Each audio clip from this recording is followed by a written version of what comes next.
Hello, Steph. Hi.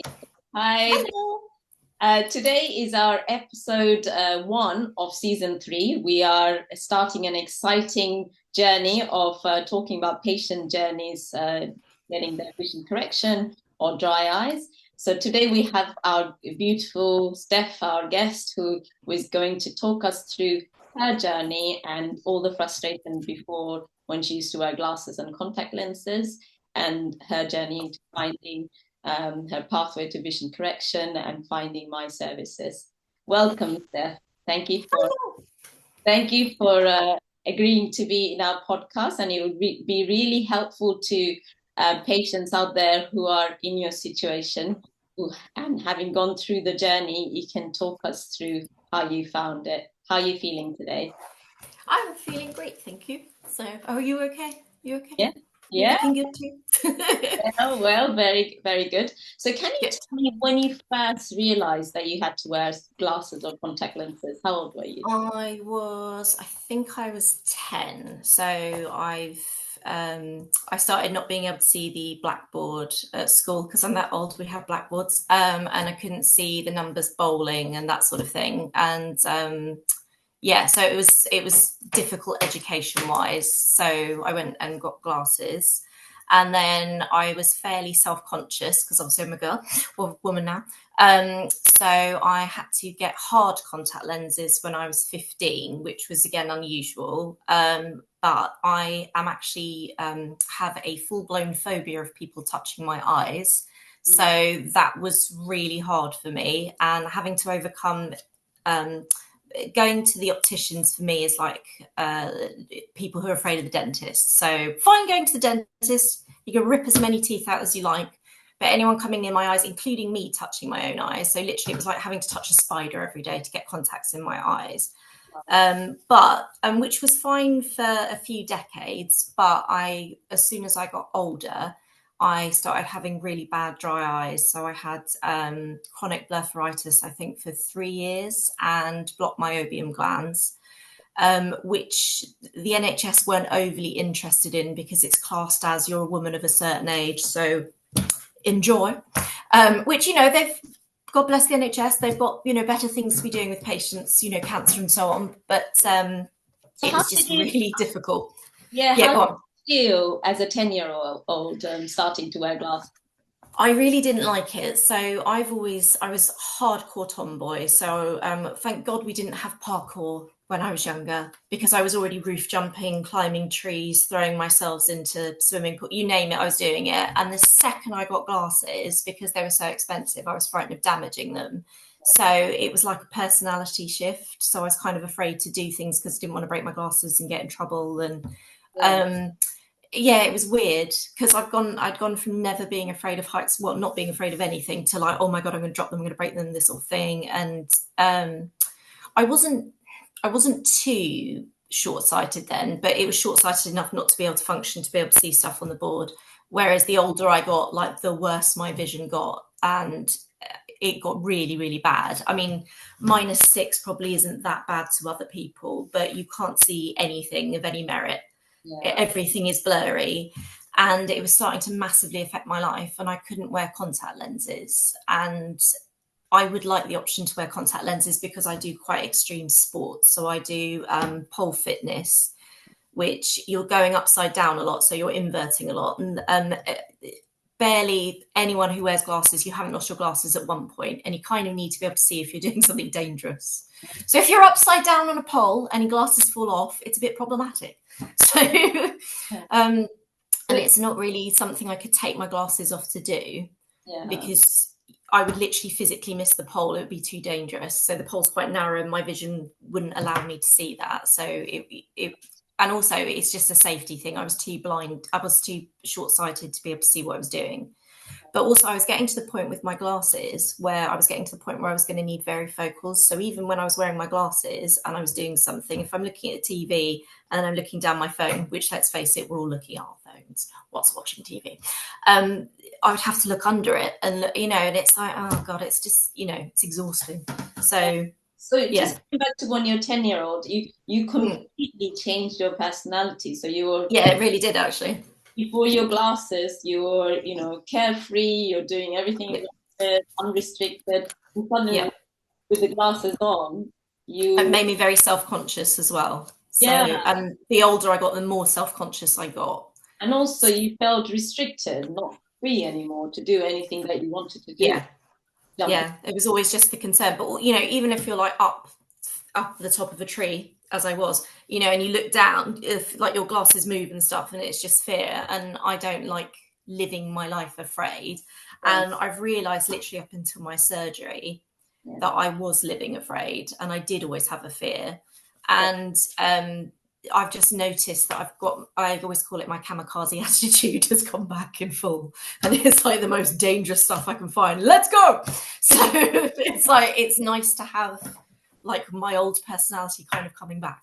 Oh, So you yeah, reclaimed your life after your surgery by the sounds of it. yeah, it's been life changing. So I have a very difficult life. I have a lot of health problems, as you know, which obviously the audience doesn't, but I do. And it was just such an added burden. Yeah. And I frequently end up in like A&E in the middle of the night, which sounds dodgy, but I'm diabetic, so that happens. But it's just one less thing I don't have to worry about. But it's more than one less thing, because in order to get contact lenses into my eyes, I was having to ice my eyes for 2 to 3 hours, which when you've got a fitness class in the morning, you're having to wake up extra early just to be able to get the inflammation down enough to be able to get the contact lenses in. I was still having to stop during class to put eye drops in because my eyes were so dry. They felt like the contact lenses were going to pop out. And also I wasn't able to then see phones. People always want you to film now when you're in the gym. Yeah. And it'd be like, well, I'm filming it. I can't see the numbers, can't even see if it's on. So the amount of times I've thought I'm filming someone and I'm not. Okay. So it was just very frustrating. The whole thing was just frustrating, aggravating. It was just unending. And it was just like, this is just something I just need something to be easier. And it's just so much easier.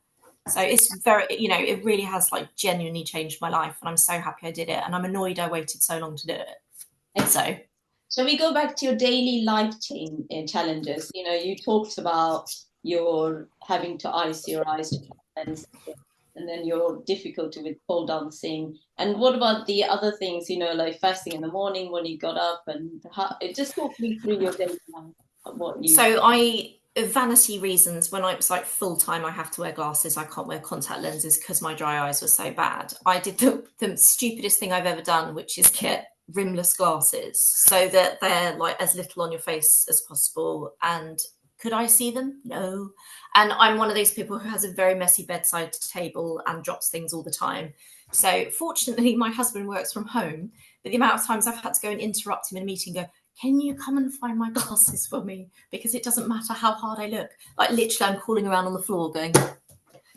So it's just, I have to rely on him medically anyway. And having to rely on someone to come and find your sight is a feeling I can't really describe. It's beyond frustrating. It's making me like a child, a completely dependent child. Yeah. So he's very patient though, but the amount of times he's had to find my glasses for me, because if they fall, that's it. I can't see them, you know, because literally they're camouflaged. So I ended up, the next time I bought glasses, it's like, right, I'm not going through this again. So I bought the thickest, blackest sort of 1950s secretary rims you could find, but they looked awful. Yeah. Like every photo, every time I went out, I hated them. Yeah. So it's like between vanity and sight, you know, so, but now I don't have to pick. Yeah. So talk me through when you got up. So you'd try look for your glasses, which was difficult. Yeah, and like after I actually had my surgery, I noticed I'm doing this, and it's like, oh wait, I can see. But yeah, so I'd you know, I'd have to find my glasses, but obviously as soon as you go in the shower, you have to take your glasses off. Mm-hmm. So I have never once in my entire life shaved my legs properly because I can't see. And now I can see what I'm doing. So I would even like when I think I'm doing it really well because I can see the phone, because obviously if you wear your contact lenses, it's dangerous because there's microscopic parasites, aren't there, in water. It always says, do not wear your contact lenses in water. So yeah. I did behave and not wear them. But I can't see what I'm doing. Like there would always be, like I would do a pretty good job, but you can tell a partially blind person has done it. There's always like a little bit. It's like, oh, every time. It doesn't matter how much attention I pay to my knees. Yeah. So Now I can. Oh, also one time, so I'm afraid of spiders. Yeah. One time a giant spider dropped in me in the shower, and I thought, "What's that?" And then it was like, "Oh my god!" And I put my face right up to it. So now I can see them coming. So it's like I can get in. They're in there. I'm not going in there. I'm going to get the Hoover. So you talked about pole dancing, and there are other things that you do as well. You're quite active. So I try to be as active as possible, but it's sort of dependent on health. But I love yoga. I love mini trampoline, and I love jogging. All of those are a pain in the ass if you've got glasses in. Yeah. Like literally, I have bounced my glasses off on a mini trampoline. And also with jogging, for example, so I'm very fair skinned, so I was having to ice my eyes to put my contact lenses in, but I've also got to put sun cream on. It would take like an hour to get ready. It's like I just want to go out for a run. I just want to go out. The temperature will be too hot and I won't be able to go out. I'll have to come back after 5 minutes just because it takes so long to get out the door. There's no spontaneity if you have to ice your eyes and put sun cream on. So now I just have to put sun cream on. But I was doing yoga yesterday, and it's a specific video I do, but I have a bad back and I've been doing it for years. And there's a bit where you have to, you're not in a child's pose, but your face is on the mat and you have to turn through. And I thought the amount of times I've had to take my glasses off, squint, wonder what's happening, put my glasses back on, try and put it on. But anyone who's ever been on the floor with glasses, so for example, if you've dropped something on the floor, like behind a chest of drawers or something, and you're trying to see, you can't get flat because of your glasses, so you have to sort of mash them up or wait till your husband comes home and go, can you find it, because I can't get behind there. So I've tried putting my glasses on the front. It's all these things that people who don't wear glasses have no clue about, but the amount of times, even with modern technology of glasses and contact lenses, you can't see. So it's just like a whole, I was just thinking yesterday, I was like, whoa, I don't have to do this, I can just see. And I was doing a lymphatic drainage video that I do. And this is when I couldn't wear contact lenses, but you have to take your glasses off because obviously it's all face stuff. I was having to balance my phone on the shelf in the bathroom. Yeah. I can't see it in front of me, even though it's 3 feet. I mean, I can see my face, but not well enough. Can't see the video, can't see my face. So I was having to do it in a small, tiny little mirror that I do my makeup in. And then the phone would fall down. I can't see, it's just so frustrating. It's meant to be a relaxing video with a sound bowl and relaxing music. And after about 5 minutes, I get so wound up. It's like, I can't do this. I cannot do this. I can't do it with my glasses. I can't do it without. And it was one of the sort of the first things I did post-surgery was I did that. And I finally felt the relaxation of it. And it was like, no, this is peaceful. I've got my phone where it's not going to fall off. It's over there. It's safe. I can see me. Yeah. We're just going to listen to the bowl. It was a totally different environment, and it was like the genuine relaxation. It was just nice. It's funny, like the little things I now enjoy just because I can see. Yeah. It's so bizarre, and I'm annoyed that I waited till this age, but I wouldn't have done it if I hadn't met you. So I'm very grateful. Thank you. So, and I specifically sought you out. Not just so when because I originally came to you for dry eyes, because it was just I got to the point after 3 years where it's just like, I know this isn't important enough to the NHS, but it's important enough to me. It's unbearable. Sometimes dry eyes can be genuinely like unbearable. And this is without contact lenses in, just with glasses in. They're just dry and puffy and sore, and it's just unrelenting. And so I was looking you up, and I didn't even look you up for LASIK purposes, but I specifically was searching for doctors who are good with anxiety, because obviously I don't just have anxiety, I have a full-blown phobia. So it was like, I need someone who's going to be genuinely kind, genuinely patient. And I found your name, and it's like, oh, and you're local, we'll go there. So and when I came to you, I do have a lot of health problems. And normally when I hand over my history, it does freak even like hardcore doctors out. And you weren't freaked out, which was very nice. But also you genuinely took your time with me. And it's not because it's private appointment, because I've had lots of private appointments and it's still right, come on, we got to go. So, which is also why I have it printed out, because it's faster. But you genuinely listened to my health problems and were genuinely sympathetic, and were also like, you know, my God, I can't believe you've gone through this. It's like, I know. And then it's like, right, well, not only can we sort your dry eyes out, which we're going to do A, B, and C, although you've been told you can't do anything by the NHS, we're going to do A, B, C, and then if that doesn't work, you know, which is more conservative, we'll try this more expensive treatment, but we'll try the conservative treatment first. And then you just said, like, basically, do you want to be able to see again? And it's like, it's been so long since I haven't seen that I forgot that was a thing. Yeah. And it's like, I haven't even thought of it. Okay, we'll look into it. And literally, I think it was 4 months later, I had the surgery, and it was like, it's literally changed my life. So it was kind of a whirlwind, but it was just like, I can see. It's crazy to me because it's been literally 35 years since I haven't seen properly. But also, I swear I haven't seen this well in my life. Yeah. Which is weird. And I always thought that I'd got to the age of 10 with 20/20 vision, but I don't think I had 20/20 vision ever. So it's weird. It's a very strange feeling, but yeah. Sorry, go on. I remember you telling me about an incident in a theme park. You talked about audio. That was really interesting what you said about. Oh, sorry, I didn't hear any of that. Go again. Sorry, I didn't hear any of that. I was just asking you to relate the story of you in the theme park before you had the surgery and after. And you talk. So years ago we went to Thorpe Park Halloween. Yeah. So it's dark. I'm in the middle. I hadn't been to because we used to absolutely love going to theme parks when we were younger. It was like our thing, like when we were teenagers, because you're hard when you're a teenager. Because I've been with my partner that long. We absolutely love theme parks, and I got there and I couldn't see anything. And the number one thing I was worried about, because it was proper like Thorpe Park aren't playing. These are vertical drops, like full blown.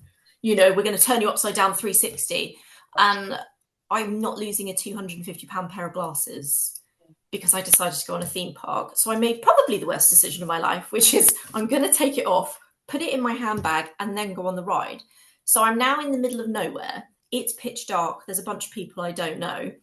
And I went on the ride, and the whole thing was terrifying. So I can't see what's going on. I don't know what's happening. There's loads of people milling around, pushing into me. I can't see what's happening. Everything is blurry. And then at the end of the ride, I had to wait for my husband to fight his way through the crowd, go and find my handbag with my glasses and bring it back to me.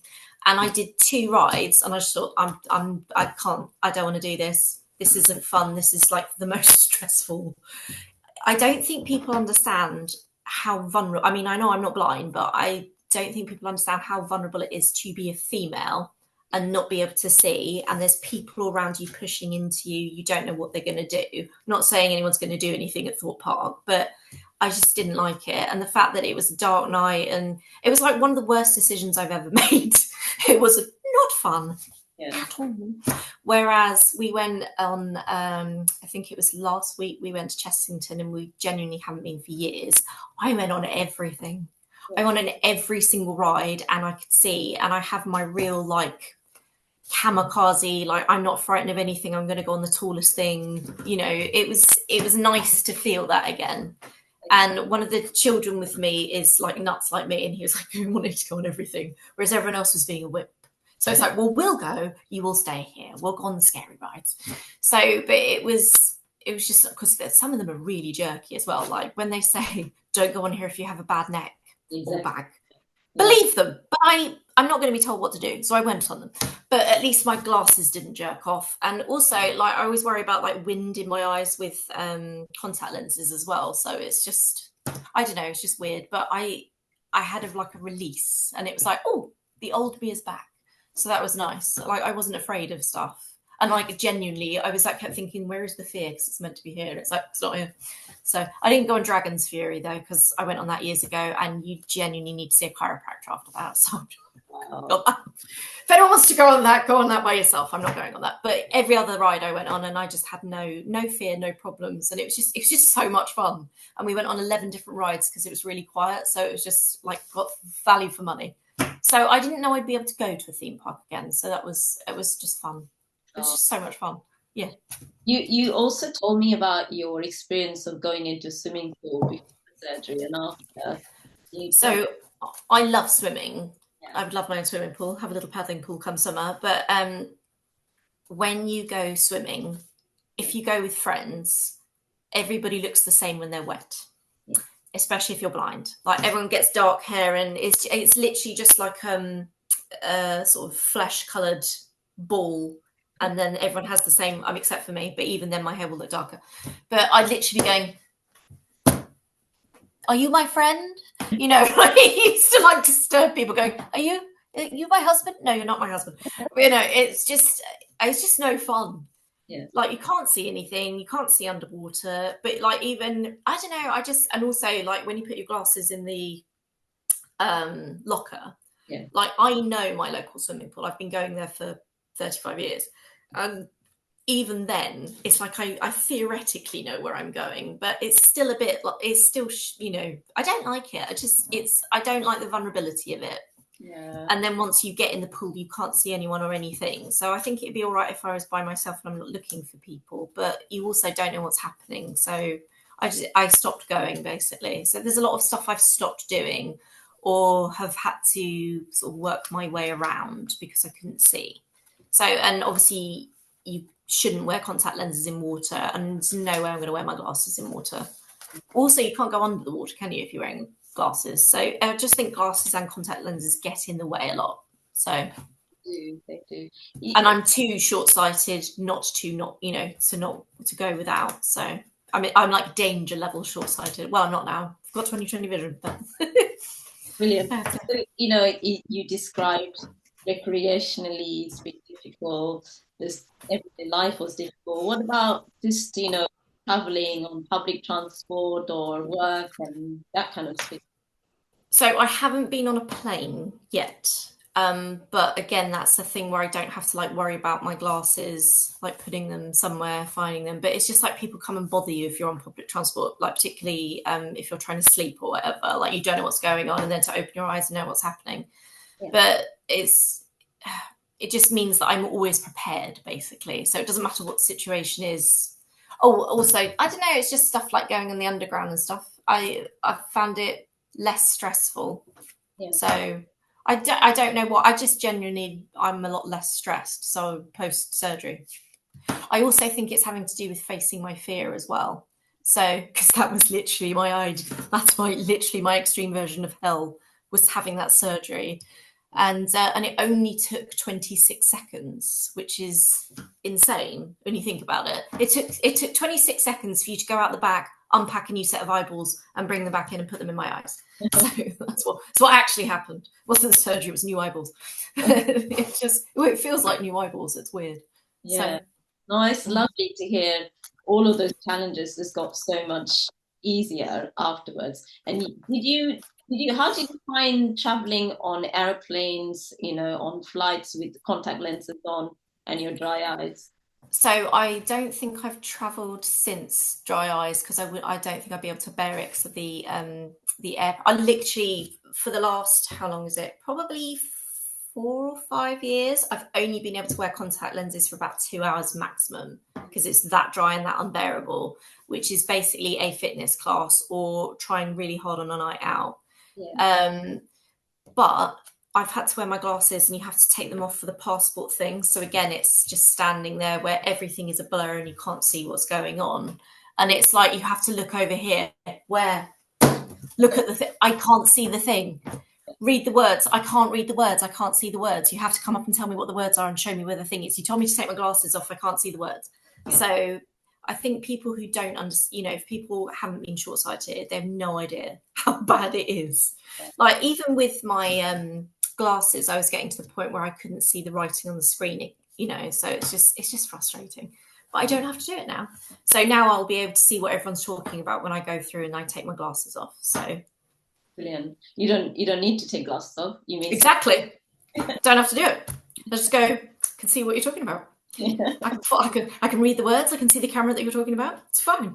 Yeah. So now let's talk about your decision making when it came to, you know, you talked a little bit about how you found me, but just specifically for correction of your vision, what kind of things were going through your head, and what kind of research were you doing, and how did it come to? Well, I thought I will go and get measured. Yeah. So you said, come see, you know, come into the appointment where we look at your eyes, take the measurements, and we see what kind of thing would be best for you. And I thought, all right, I'll go through that because it's not too expensive, and then I can just see what options it is, and then I can see if I'm suitable, what I'm suitable for, because everything's a different price. Yeah. And I came in, everybody was so nice. I think I got measured by 3 different people or spoke to various people, but every single person had taken the time to find out that I am phobic. So I didn't have to tell anyone, because normally when I go into the opticians, it doesn't matter. Like, I've even got them to write it on the system. No one reads it. But every single person had read the fact that I'm terrified. Everyone said, look, I know you're frightened, blah, blah, blah. This is what I'm going to do. I'm going to touch here. We can stop at any point. So that was a very unusual and very pleasant experience, because that doesn't normally happen. Like, I have to take anxiety meds just to have a normal eye test. So I did take anxiety meds for it, but every single person I spoke to had taken the time to find out that, yes, I am phobic. Yes, we're going to do this. And then I spoke to you and you said, right, your eyes aren't deep enough to do the contact lens surgery. So we're going to, so the best option would be A, B, and C. And this is the cost. And so, okay, I'll go and think about it. Yeah. And it's funny because before I had it done, I was going, this is really expensive. I don't know if I want to go through it, blah, blah, blah. And also I'm terrified, so I don't want to go through it. Although I kind of would like to be able to see, but that's not the point. And then post it, it's like I would pay 10 times that. Like, having had that, I wish everything was that cheap to fix on my body, and I would do it. So it's funny, the value of something beforehand. You're like, I don't know. And then the second you have it, it's like, I would literally pay 100 grand for that surgery. So, because that's how more than that, that's how amazing it is. It's literally been life-changing. So, and this is what I do understand completely people wanting cheaper, like going abroad. I completely understand where people are coming from, but there are some occasions where I would pay more because it's safer. So in the UK, you have to meet certain criteria to practice medicine. The place you're going to has to meet certain criteria in safety. But also, I had an accident after my surgery where, by the way, avoid drunk people at parties after you've just had surgery. So you didn't have that on your form, did you? Your bingo form of what to avoid. So I got poked full in the eye by a friend because she was drunk. And I was instantly worried. I had a massive red mark, and I emailed you, I think it was at 9:30 the next day, and literally you said, come in now, come in today. I will, you fitted me in at your lunch hour because you wanted to check that it was okay. So you can't get that if you've flown abroad and got it cheap. So service wise, sometimes it's better to pay slightly more, because I'm not, whilst I fully recommend LASIK and all the other stuff, specifically I am recommending you. So it's not same size fits all. You can buy a can of Coke in every country, which, by the way, all Cokes are different. But like it's not the same as like, I'm going to buy this book here, or I can buy it in the USA. I can, it's not the same thing. Like, I specifically, my experience with you, you're the person I trust to touch my eyes, and it's so you personally, do you remember recently you were able to touch my eyes and I wasn't even on anxiety meds for that, which neither of us could believe. So that's quite a big deal for me. Yeah. So to trust you to do that, I don't know, it's like you only get one pair of eyes. Yeah. Why would you risk it? Uh-huh. Yeah. Your eyes are kind of important. So I would just say, sometimes if you're saving like £1,000 or £2, which, by the way, you have to pay money to go and stay somewhere and get a flight, sometimes it's best to just spend the money. And then if there is an emergency, and I did have an emergency, you were straight on it. So True. So now let's talk about your experience of the procedure itself when I did it. Mm-hmm. You were very anxious on the day. Talk us through it. Yes, I was. I had hard drugs. It was fine. So so hard drugs are available for those of us who are frightened. So you have to allow a few hours for the process. So I'm assuming that this is going to be hours and hours of torture. It's not. The whole thing from beginning to end is 10 minutes? And the actual laser is 26 seconds. So if you can't hold still for 26 seconds, or you don't want to change your life within 26 seconds, I can't help you. So it's it was the build-up was the frightening part, not the actual surgery, which was weird. So, and I did nearly do a runner on surgery day because that's how wound up I was. So, and I got there and it's like, you're going to have to tranquilize me with a dart. So I did freak out, but I had anxiety medication and then I was pretty much okay. But we were a little bit concerned about me, but I was fine. But it was basically, you go in, everyone's very kind, you explain what's going to happen, and you go in and you go under one machine and they do the eye thingy where they pop the eyes open. And then, is that when you cut the hole in it, or is that afterwards? You cut the hole and you lift the flap.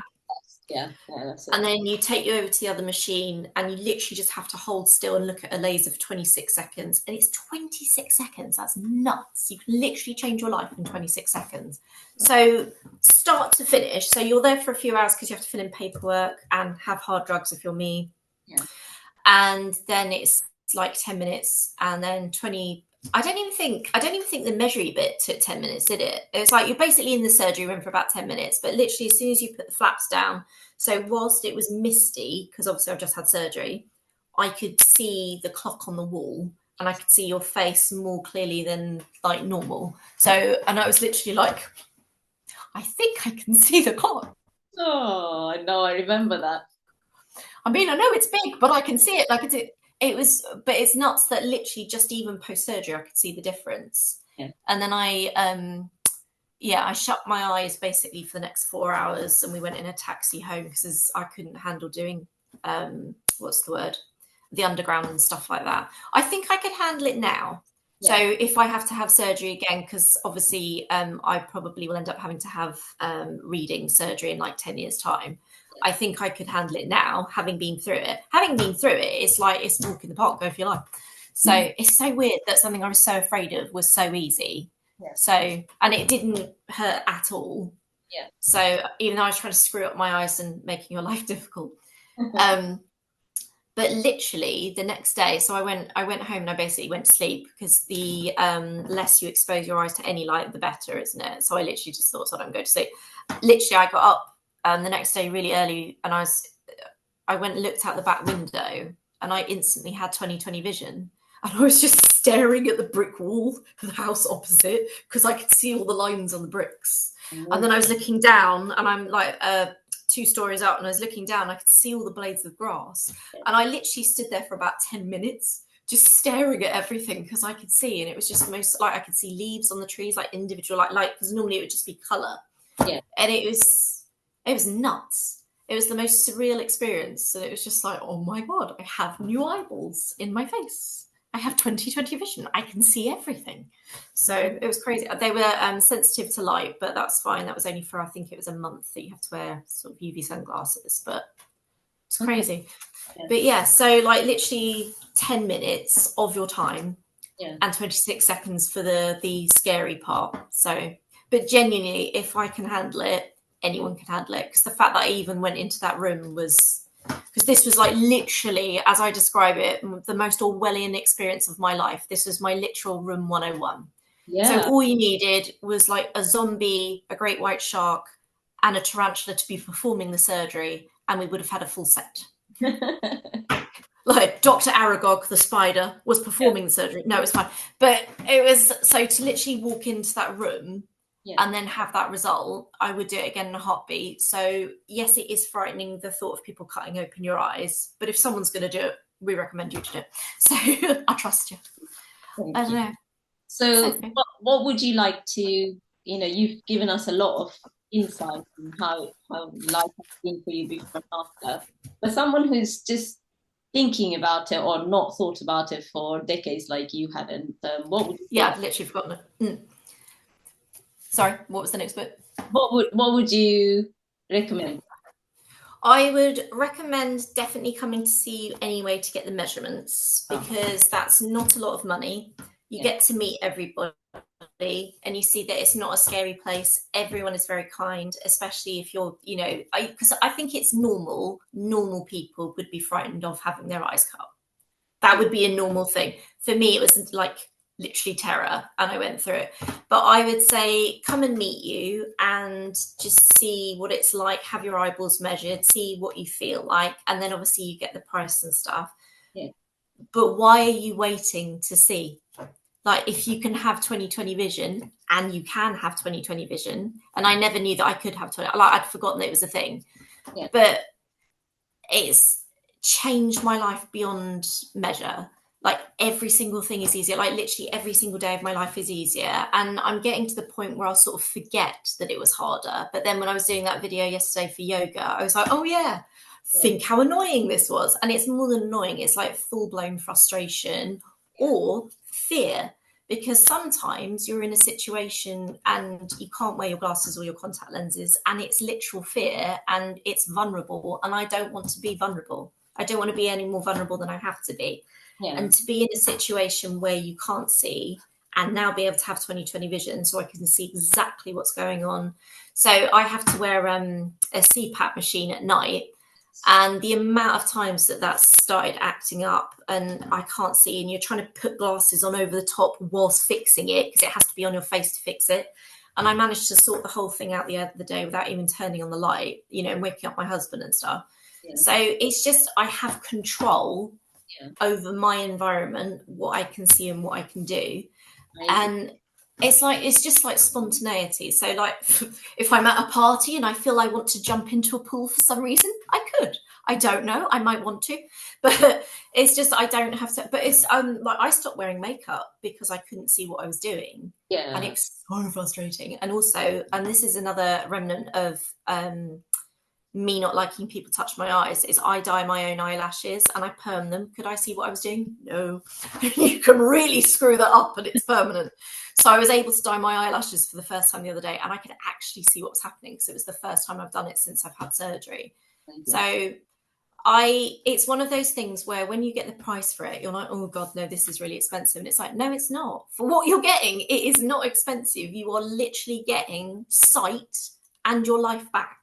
Yeah, I can walk into any situation now where I can see what's happening. Because like Halloween, like haunted houses and stuff, like smoke and things that would wind up my eyes. So many things would wind up my eyes. Yeah. But you know, blepharitis wise, I'm always probably gonna have it, but it's so much better now since I've seen you. So just, I don't know. It's just, why would you wait? Yeah. Why would you not spend that little bit amount of money? Like, just stick it on your, I shouldn't encourage that, but just stick it on your credit card and enjoy your life. So it's like, just get on with it. Or save up, you know, like for a year or whatever. But it's genuinely not expensive for what you get, for the benefit you get. So it's gone from, oh, that's too much money, to like, I would literally pay 10 times that. So it's lovely. Yeah.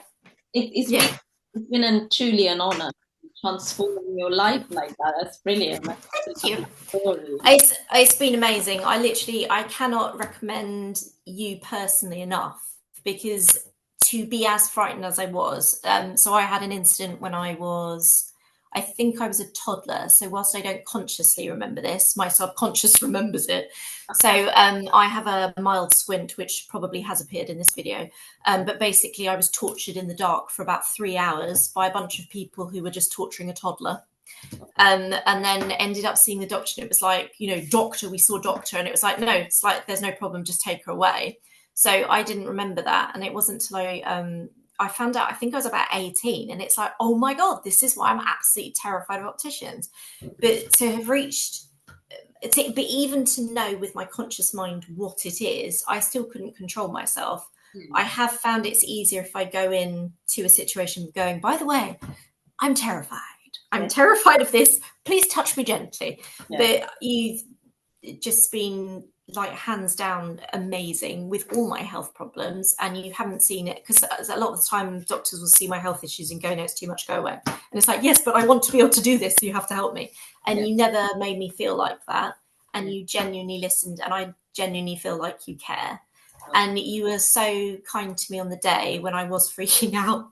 You know, you had to take me and give me a little pep talk and a breathing ceremony, and then we were okay. So I was was terrified. I needn't have been.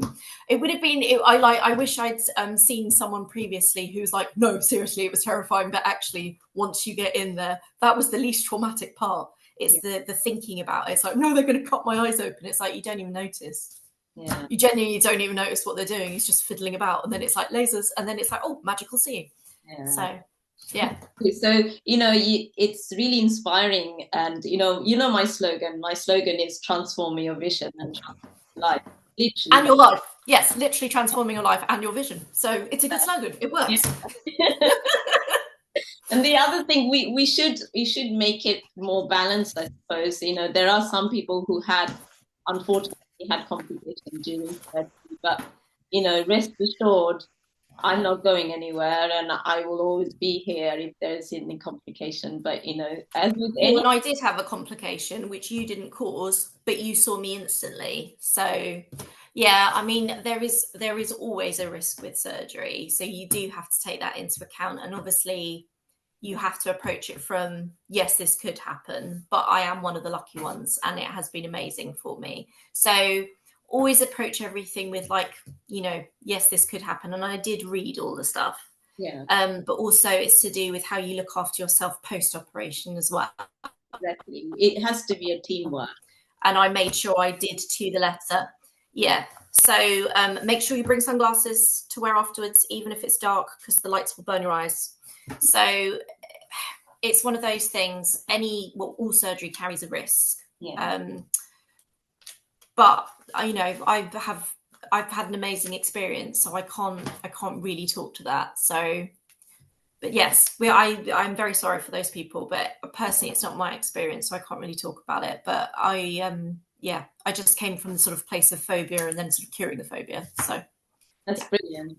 Well, thank you very much, Steph, for giving up your time and sharing your insights and your journey with us. For you, anything. Yes. Yeah. I think it would really be helpful to people who are, have been in your situation and, Yeah.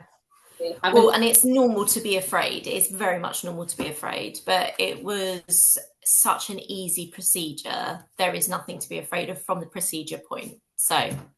Lovely. And remember, if surgery do carry risk, and if there's any risk reduction that I can do, I've always done, and I will. Yeah, very much. Yeah. So yeah, rest assured from that point of view. But I'm so glad. I'm so happy for you. You've got your life back, and yeah, enjoy. And then I'll see you when I see you. All right. Yes, in a few months for a checkup. Wonderful. Yeah. Thank you so much. It was lovely to speak to you, and thank you for my new eyeballs. Thank you for being on the podcast. Thanks. Just stop the recording.